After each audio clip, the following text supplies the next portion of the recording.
हिंदी भाषेसंदर्भात काढलेले दोन्ही जी.आर रद्द करण्यात आले। त्रिभाषा सूत्राचा निर्णय घेण्यासाठी नरेंद्र जाधव समिती स्थापन करण्यात आली। समितीचा रिपोर्ट आल्यावरच त्रिभाषा सूत्राचा निर्णय होईल।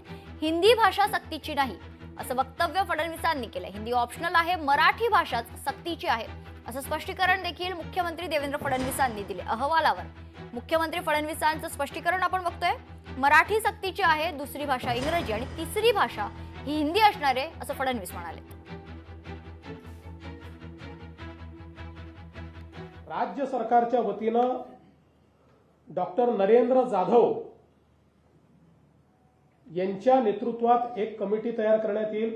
या समितीचा रिपोर्ट आल्यानंतरच त्रिभाषा सूत्र त्या रिपोर्टच्या आधारावर या ठिकाणी लागू केलं जाईल आणि म्हणून 16 एप्रिल 2025 आणि 17 जून 2025 हे दोन्ही शासन निर्णय आम्ही रद्द करण्याचा निर्णय घेतलेला आहे। हे दोन्ही शासन निर्णय या ठिकाणी रद्द आम्ही करतो। आम्ही पहिला जी.आर काढला आणि त्या जी.आर मध्ये मराठी ही सक्तीची आहे, दुसरी भाषा आपण इंग्रजी म्हटली, तिसरी भाषा आपण हिंदी म्हटली।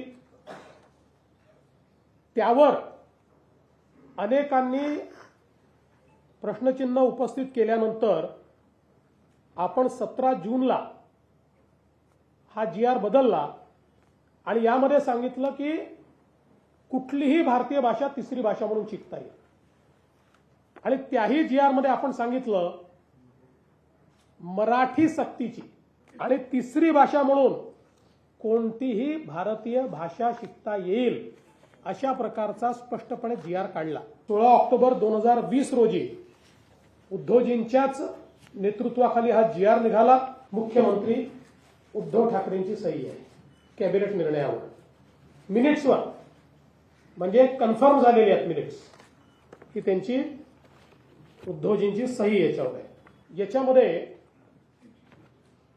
कुठेही हा अहवाल स्वीकारताना त्रिभाषा सूत्र बाजूला ठेवा, हे आम्हाला मान्य नाही, याच्यावर निर्णय केलेला नाही असं काहीच म्हटलेलं नाही।